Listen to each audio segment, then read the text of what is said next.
happens, you got what's called endothelial dysfunction. And I'll show that in two different things here.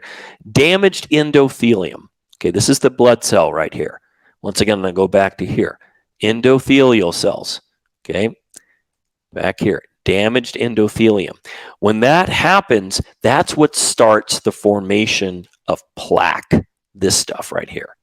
Okay, which we don't want. It is that damaged endothelium, which can all start from the gut, from a leaky gut.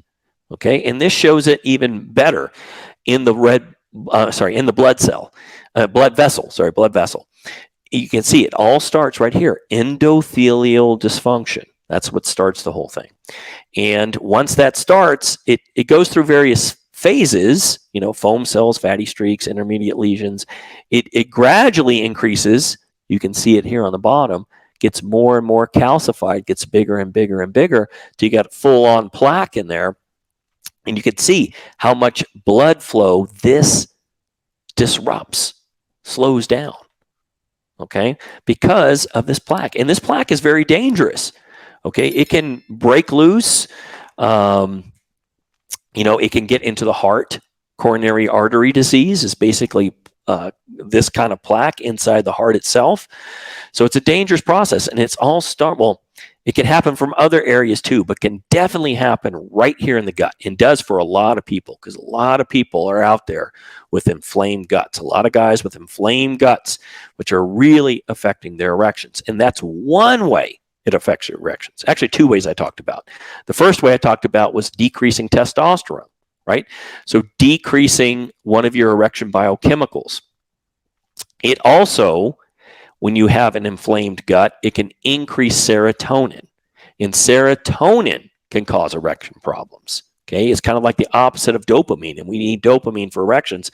Serotonin can actually make it more difficult to ejaculate and more difficult to get an erection if you have too much. Serotonin is primarily produced in the gut, not the brain, and primarily as a result of this inflammation.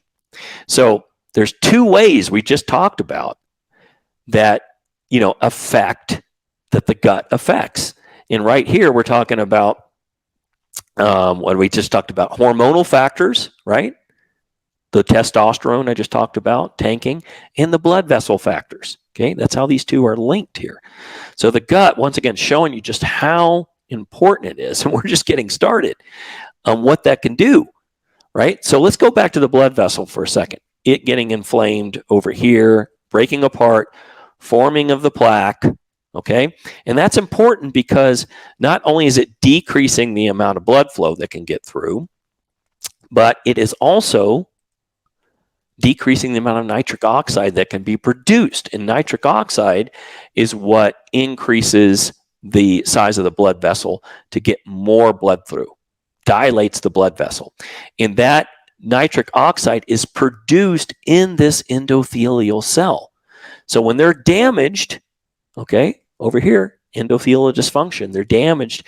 Not only is it forming plaque, but it is also decreasing the amount of nitric oxide that can be produced because there's less healthy endothelial cells in there. Okay, and I'll show you how that works in here. So this is the endothelial cell. So this will be right here. Okay, and this here is the smooth muscle cell. So that would be here, smooth muscle cell. And that's what should relax that smooth muscle cell. Well, if you look at this, nitric oxide is produced right here in the endothelial cell. And that, if the endothelial cell is damaged, it can't do that. Okay, but if it's healthy, it can. So it puts nitric oxide into the smooth muscle, goes through its chemical process, ends up as cGMP, and that relaxes the blood vessel and allows the blood to go into the penis. Okay, that's what we want. But you see how a damaged gut can affect the blood vessel in that sense. It's really insidious. The gut is so central to everything. And this, what we're talking about here with this formation of plaque, right there in the heart itself. That's what coronary artery disease is that when this plaque that we talked about, because this can happen anywhere and everywhere in the body, including in the penis, all the arteries that lead to the pelvis, any of those areas can get plaque. But when that plaque gets in the heart itself, they call it coronary artery disease. And once again, making it much more difficult for us to get and maintain erections, because this really affects not just the blood flow, but our stamina, how much stamina we have. All right. Now, also another thing with this is when this plaque forms, okay, say for instance, it forms in the capillaries, and the capillaries are very small blood vessels in your body, and there's a lot of them in your penis, and they're so small that only one red blood cell can get through it at a time. Just imagine when plaque forms in here, okay, how is that blood cell going to get through?